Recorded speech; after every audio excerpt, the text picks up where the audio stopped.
sudah meluangkan waktunya untuk kita sharing bareng kaitannya dengan tugas saya dalam modul 1.4 yaitu tentang budaya positif. Sebelumnya mohon maaf.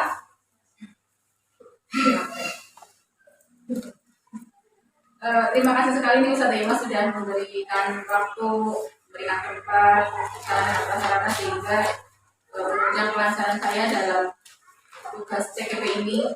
Terima kasih Ustaz Ima selaku kepala sekolah saya hari ini. Untuk selanjutnya nanti akan kita pelajari sama-sama yaitu ada 8, yaitu perubahan paradigma belajar, disiplin positif, nilai-nilai kebajikan universal, kebutuhan dasar manusia, motivasi perilaku manusia, posisi kontrol guru, keyakinan kelas, dan segitiga restitusi. Mungkin teman-teman sudah ada yang praktek ini dari beberapa ini dari 8. Sudah mempunyai keyakinan kelas teman-teman?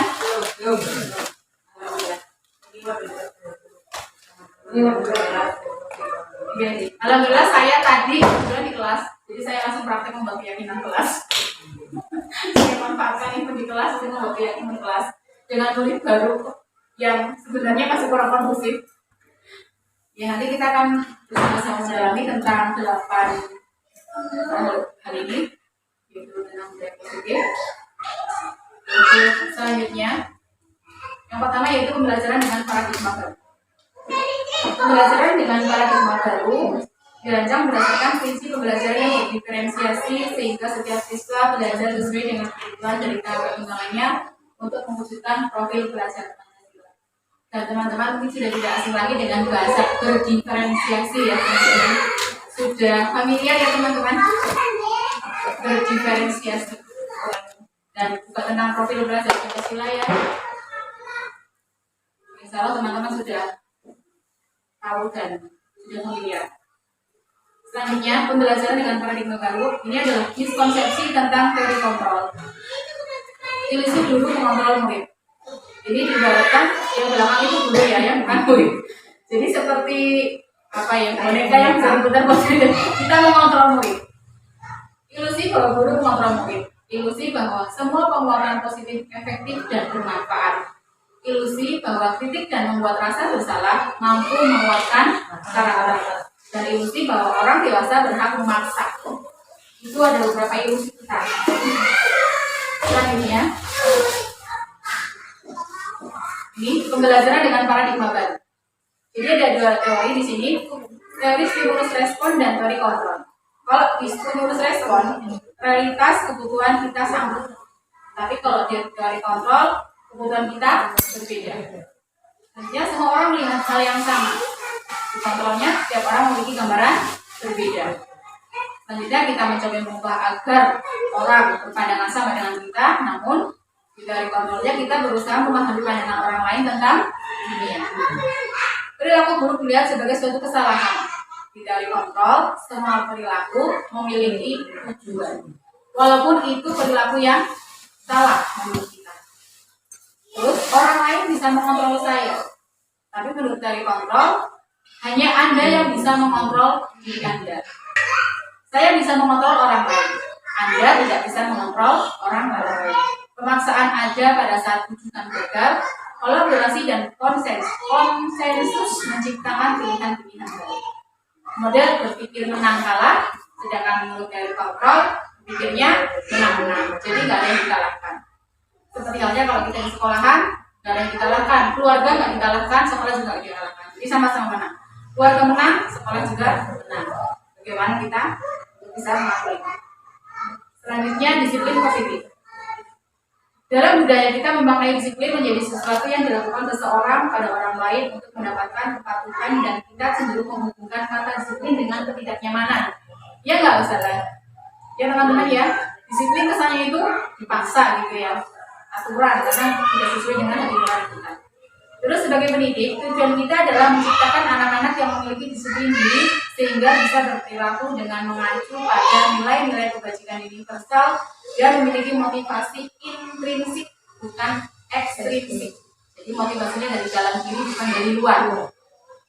Disiplin positif merupakan salah satu cara penerapan disiplin yang bertujuan untuk menumbuhkan kesadaran serta memberdayakan anak untuk melakukan sesuatu tanpa sokokan, ancaman maupun hukuman. Nah, ini kalau ancaman, hukuman, sokokan itu termasuk motivasi ekstrinsik. Jadi anak mau melakukan kalau dikasih bintang, misalnya. Mau tertib kalau ada penghargaan, kalau kita seringnya bintang ya usia. Bintang, nanti bisa pulang terlebih dahulu yang tertib. Itu sebenarnya kurang tepat. Tapi sering kita lakukan. Ada lebih.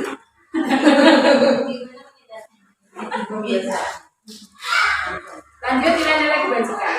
Nilai yang disepakati bersama lepas dari suku, bangsa, agama, bahasa maupun latar belakang. Contoh nilai kebajikan institusi atau organisasi. Ini adalah beberapa contoh nilai kebajikan. Kalau di pendidikan itu ada profil pelajaran Pancasila. Itu semuanya adalah nilai kebajikan. Ada berapa teman-teman? Profil pelajaran Pancasila? Belajar Pancasila, beriman dan bertakwa pada Tuhan Yang Esa dan berakhlak mulia, berkebinekaan gotong royong mandiri, kreatif dan bernalar kritis. Ada berapa teman-teman?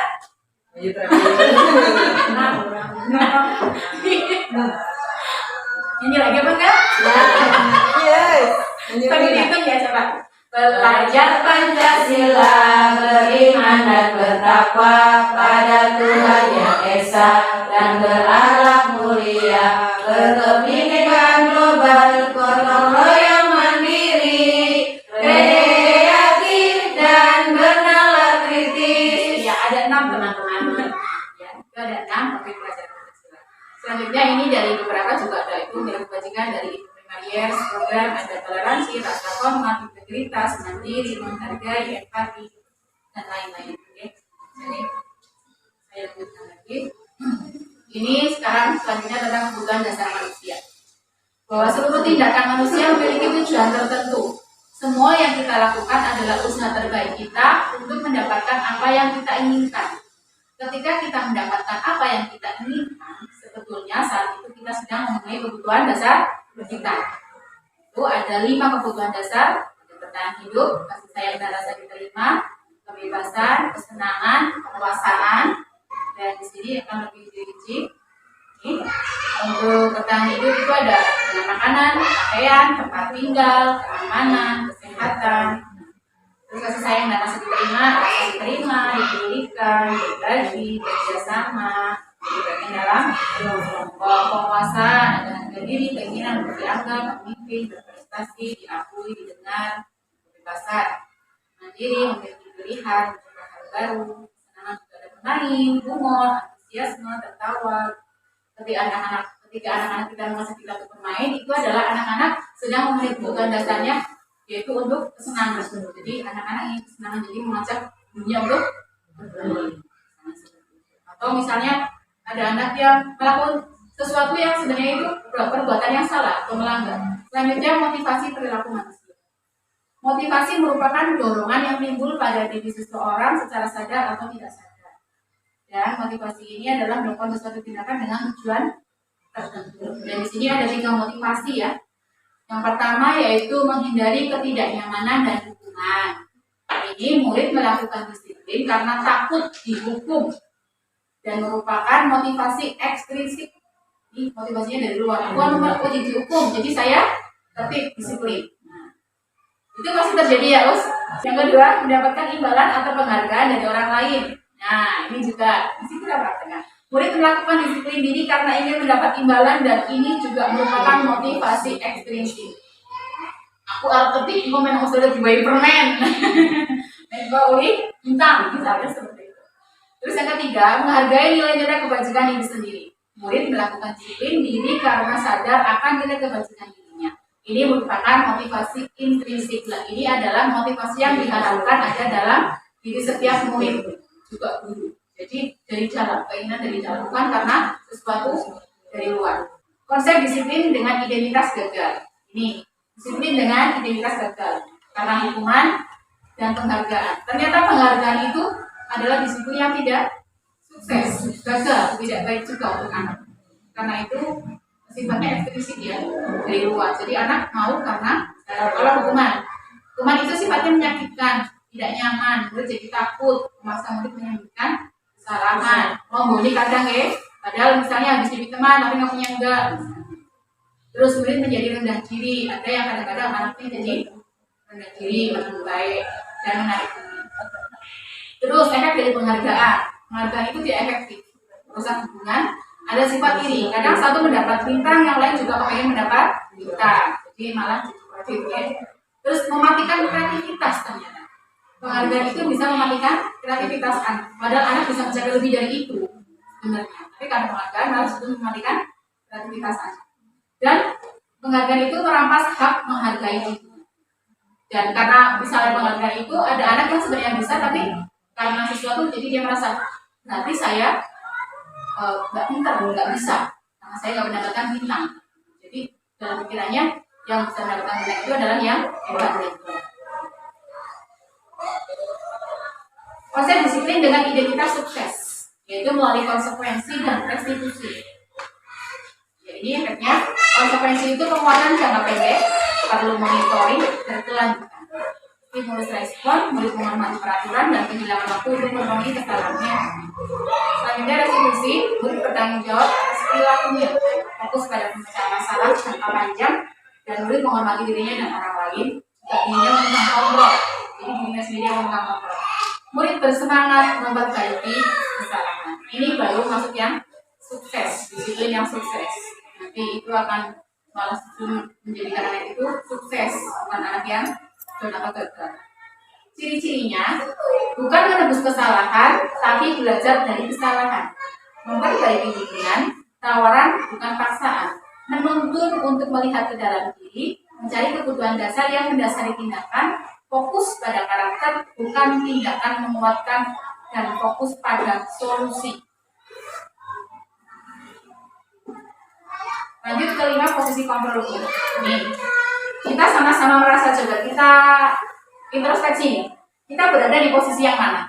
Sebagai penghukum, sebagai pembuat merasa bersalah, sebagai teman, sebagai pemantau, atau sebagai manajer untuk anak-anak atau murid kita? Yuk, gimana ini ya? Sebagai apa kita? Semuanya. Iya, fleksibel ya. Nah, ini satu penerapannya. Penerapan 5 posisi kontrol dulu. Ini kasusnya siswa tidak memakai atribut lengkap 1 pasal 3. Misalnya, ini penghukum ya, hormat bendera selama 15 menit. Misalnya seperti itu. Ini biasanya ya yang BPN ya. SMP mungkin.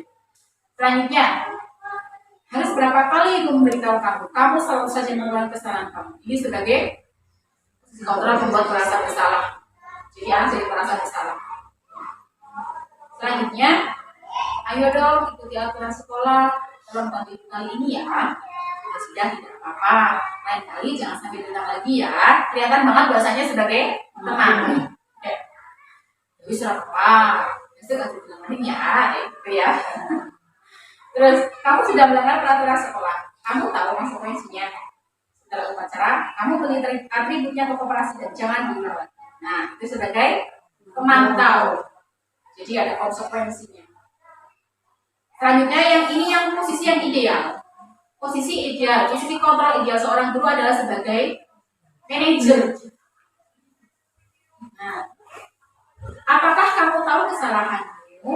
Kira-kira bagaimana kamu perbaiki kesalahanmu? Ini memang agak susah, tapi kita harus berusaha nih. Saya juga masih berusaha ini belajar untuk bisa menjadi manajer untuk murid kita. Ini ya, kita sama-sama belajar ya, Bos. Posisi kontrol apakah aku? Saya kecewa sekali dengan kamu. Ini kira-kira posisi kontrolnya sebagai apa ini? Penghukum. Siapa tuh hukum? Saudara? Kenapa Saudara? Saya kecewa sekali dengan kamu. Oh Saudara ya? Membuat merasa bersalah. Alhamdulillah. Ini adalah membuat merasa bersalah. Saya kecewa sekali dengan kamu. Ya, jadi anak-anak merasa bersalah. Ada bahasa saya kecewa sekali. Selanjutnya Bos, kamu tidak pernah benar melakukannya. Nah, ini kira-kira posisi kontrol kita sebagai apa? Teman, penghukum, manajer, memantau. Kamu tidak pernah benar melakukannya. Jadi ini menjustifikasi anak kayak melabel ya. Jadi anak itu selalu salah, nggak pernah benar. Berarti ini posisi kita sebagai penghukum. Ya, oke, tepuk tangan. Lagi nakal lagi ya bos. Apa rencanamu untuk menyelesaikan masalah ini? Iya, manajer. Sip, kita benar bersama-sama ini. Selanjutnya, ayolah lakukan dari bapak atau ibu ya. Iya, tepuk tangan lagi. Sudah paling utara ya bos. Jadi seperti bahasa dengan teman. Selanjutnya yang terakhir, kamu tidak akan mendapatkan nilai jika tidak mengerjakan tugas. Yang belum, ya, pemantau. Kita sebagai pemantau. Jadi dari tindakan itu ada konsekuensinya. Terima kasih kita sudah lakukan.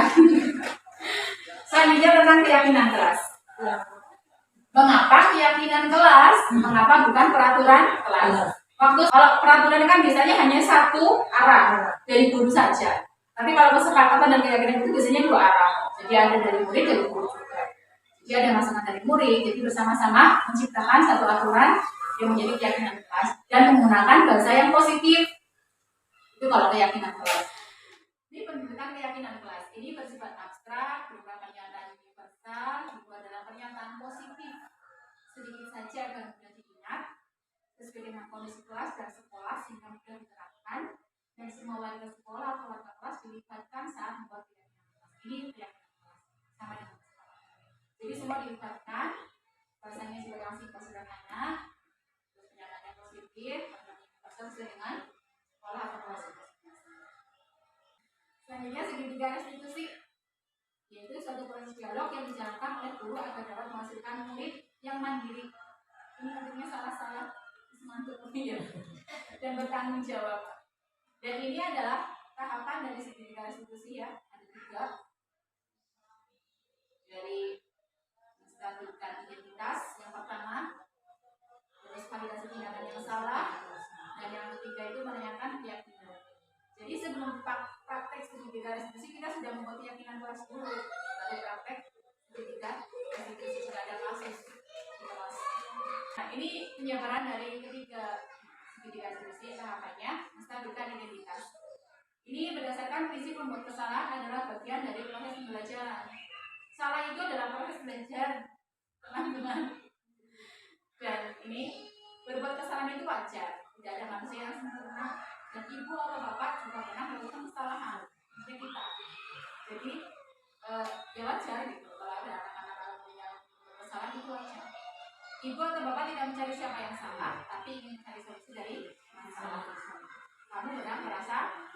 Jadi nanti ini bahasa-bahasa yang digunakan saat kita ngobrol atau melakukan segitiga restitusi dengan anak. Ketika anak ada masalah, kita kata-katanya seperti ini. Kita berbicara dengan anak, terus kita beri anak berbuat kesalahan itu wajar. Terus dari biasanya ibu bapak juga pernah kesalahan, bapak tidak mencari siapa yang salah. Itu adalah menstabilkan identitas. Tahapan yang kedua yaitu validasi tindakan yang salah. Ini menggunakan prinsip setiap perilaku berupaya memenuhi suatu kebutuhan. Itu ada tadi 5 kebutuhan dasar yang tidak terpenuhi. Nah, ini prinsip dari validasi tindakan yang salah. Kamu pasti punya alasan mengapa kamu melakukan itu. Padahal kamu bisa melakukan yang lebih dulu dari ini ya. Kamu patut bangga karena telah melindungi sesuatu yang penting buatmu. Kamu melakukannya karena mempertahankan sesuatu yang penting bagimu. Nah, jadi ada 3 tahap yang itu masing-masing ada prinsip dari masing-masing. Yang terakhir ini menanyakan keyakinan. Ini menggunakan prinsip teori kontrol bahwa pada dasarnya kita termotivasi secara intrinsik dari dalam. Apa keyakinan kelas kita? Apa yang telah disepakati bersama? Ini terakhir. Seperti apa gambaran kelas yang ideal menurut kamu? Kamu menjadi orang seperti apa? Jadi anak nanti bisa muncul dengan identitas yang sukses dari kegagalan awal tadi. Harapannya. Ini praktek yang sudah saya. Assalamualaikum Husna. Husna sehat? Alhamdulillah. Baik Husna. Sudah makan Husna boleh? Oke. Husna beberapa kali Ustazah lihat Husna terlambat ke sekolah. Terus juga sebenarnya beberapa kali Husna mengantuk saat lagi belajar dan tertidur. Betul Husna? Belajar bersama, kita sharing bersama. Monggo kalau ada yang ditanyakan, kalau saya bisa jawab saya akan jawab. Mungkin nggak di forum sini, tapi di luar nanti saya siap. Insya Allah saya akan bagus bisa saya. Monggo teman-teman bisa mempraktekkan membuat keyakinan kelas di kelasnya masing-masing sebelum praktek untuk restitusi. Ini cukup ya teman-teman. Cukup ya Ustazah Imah. Terima kasih ya teman-teman atas waktunya. Semoga ini bisa dengan kurang saya mohon maaf. Wassalamualaikum warahmatullahi wabarakatuh. Terima kasih.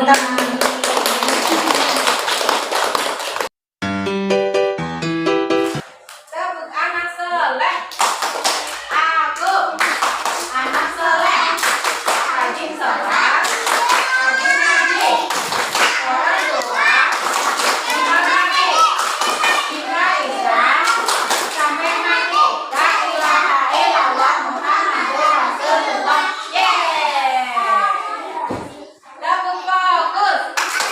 Melihat, mendengar, sungguh-sungguh fokus. Mas Davian, Mas Davian kita tolong duduk sebelah sini. Nanti jadi tumpuk kali.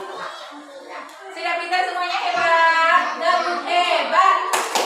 Jempol, jempol, dua jempol. Hebat. Teman-teman. Halo anak-anak semuanya. Halo. Hai. Halo, halo. Hai, hai. Hai, hai. Halo, halo. Teko Ataqwa. Anaknya rajin-rajin. Salatina waktu selalu. Ustazahnya baik hati. TK Ataqwa. Yes, yes. Siapa yang tahu sekarang hari apa? Senin. Kalau hari Senin. Kan kemarin sudah. Kemarin tanggal 23. Berarti sekarang tanggal. Kita mau membuat keyakinan atau kesepakatan kelas. Kesepakatan kelasnya kita buat bersama-sama biar kelas kita itu apa ya, aman, nyaman, menyenangkan untuk belajar. Tabung 1, tabung 2, tabung 3, tabung 4, tabung 5. Lagi, tabung 5 2 kali. Oke, lanjut ya. Kita akan membuat apa? Kesepakatan ke.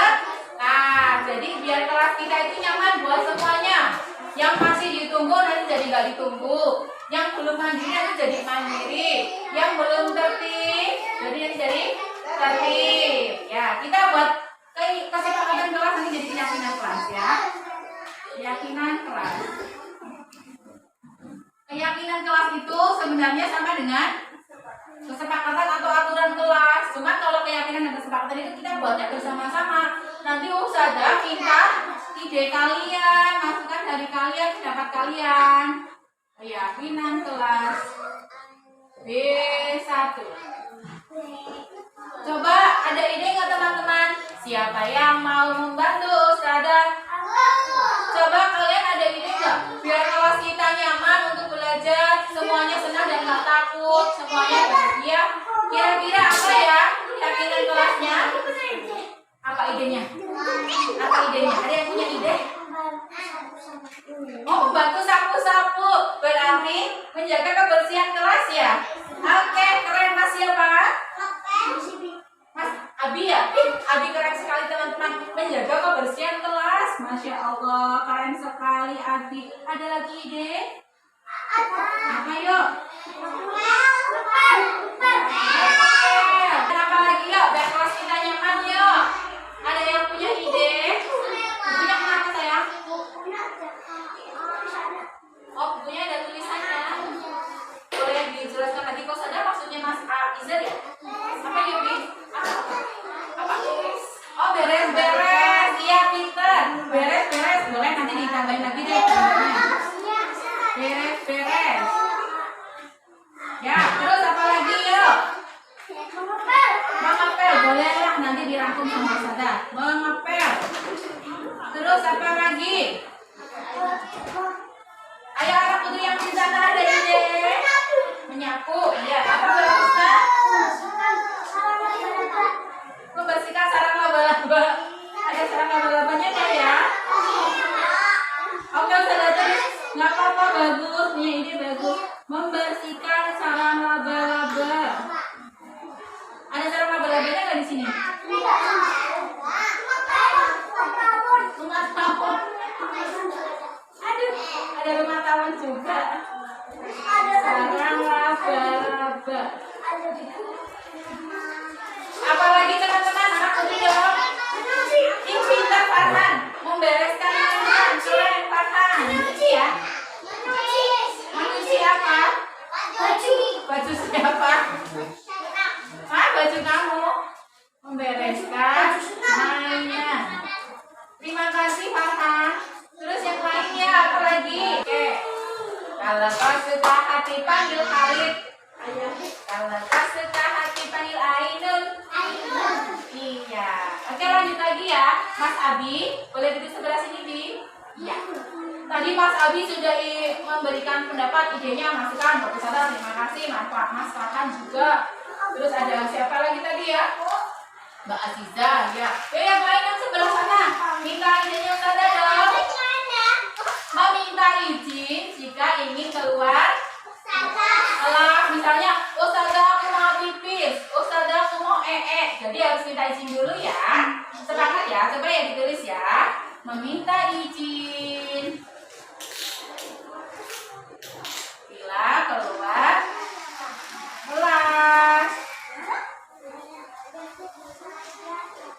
Menyayangi teman dan ustazah. Iya. Menyayangi teman dan ustazah. Nah, sudah ada berapa yuk? Dihitung bersama ya teman-teman. Halo, dapur 1, dapur 2, 1, 2, 3, 4, 5, 6, 7, 8. Sudah 9. Menjaga kebersihan, beres-beres, mengepel, menyapu, membersihkan sarang laba-laba, membereskan mainan, makan dan minum saat istirahat, meminta izin juga keluar kelas, menyayangi teman dan ustazah. Terus kita juga harus apa lagi ya? Berkata dan berperilaku sopan. Satu lagi ya, nomor 10.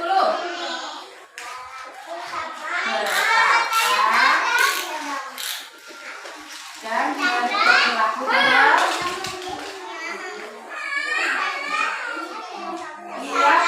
berkata dan berperilaku sopan. Kalau tak suka hati panggil Kesuke. Kalau tak suka hati panggil Aska. Silakan duduk yang rapi. Oh la la la. Oh lili. Ola ola ola la. Ali ali alili. Halo, apa kabar kawan? Apa baik-baik saja? Tepuk tangan, tepuk tangan, tepuk tangan. Davian, pegang hidungmu. Belum terhitung. Ada 10 ya. Kita buat 5 saja yuk. Yang kira-kira sama yang mana ya? Jaga kebersihan berarti sama nih. Beres-beres, mengepel, menyapu ini sama ya. Ini 1 nih. Ini namanya menjaga kebersihan berarti ya. Ini jadi 1. Ustazah tulis di kertas dulu. Berarti itu sama aja dengan menjaga kebersihan. Bentar. Ustazah bantu mencatat ya. Sepakat ya, ini sama ya. Ini kan beres-beres, mengepel, menyapu, membersihkan sarang laba-laba. Ini berarti menjaga kebersihan kelas. Ustazah tulis ya. Menjaga. Boleh minta tolong tadi yang sudah memberikan pendapatnya, Mas Abi. Tempelin di sini ya, Bi. Silakan tempelnya di kerangka. Sini, Bi. Lanjut ini sama terus yang ini. Membereskan mainan. Berarti ya, tadi yang membereskan mainan udah idenya siapa ya? Oh iya, Mas Farhan ya. Oke, dulu sama-sama dibantu ya. Ini sepakat ya membereskan mainan ya. Jadi yang kita ya. Ya, sebentar ya. Terima kasih Mas Adi. Berarti mengembalikan alat belajar dan bermain ke tempat semula ya. Sepakat ya. Nih, Mas Izar tadi dulu Mas Izar nih tempelin. Ya, permisi. Boleh juga Mas Ano. Menyayangi teman dan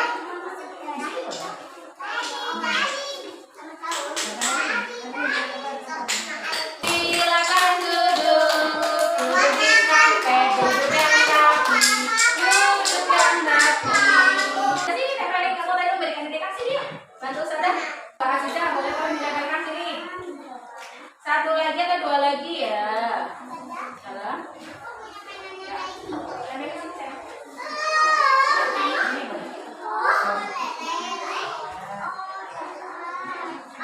Terus yang terakhir, berkata dan berperilaku sopan. Setuju ya? Ini Mas Ano. Ya. Tempelin sini. Satu lagi atau sudah cukup nih? Halo teman-teman. Sudah cukup atau lagi? Sudah cukup atau lagi? Lagi satu lagi ya. Makan dan minum saat istirahat. Tapi kalau misalnya sudah haus ya boleh minum. Berarti nggak usah aja ini ya. Masa ya baca lima saja ya. Ini ya 1, 2, 3, 4, 5. Berarti ada 5. Ustazah bacakan lagi ya. Halo. Yang Ustazah, yuk. Ya. Terus semuanya. Ini Ustazah bacakan lagi Mas Farhan. Keyakinan kelas B1. Menjaga kebersihan kelas. Ditambahin ayo. Ayo menjaga kebersihan kelas. Aku bisa. Ya, aku bisa mengembalikan alat belajar dan bermain ke tempat semula. Ya. Meminta izin jika keluar kelas. Ya. Aku meminta izin jika keluar kelas. Terus, ini. Aku menyayangi teman dan ustazah. Aku berkata dan berperilaku sopan. Oke semuanya. Oh la la la. Semuanya sepakat dengan 5 ini. Husna. Kalau kau suka hati panggil Husna. Nih, ada berapa hitung bersama? 1, 2, 3, 4, 5. Ustazah ulang sekali lagi. Kalau kau suka hati panggil Husna. Kalau kau suka hati panggil Husna. Sekali lagi semua panggil Husna. Panggil Husna. Panggil Husna. Semuanya perhatikan. Ustazah ulang sekali lagi. Yang pertama, ayo menjaga kebersihan kelas. Yang kedua, aku bisa mengembalikan alat belajar dan bermain ke tempat semula. Yang ketiga, aku meminta izin jika keluar kelas. Yang keempat, aku menyayangi teman dan ustazah. Mas Khalid silakan duduk. Yang kelima, aku bisa buang air kecil dan buang air besar di toilet.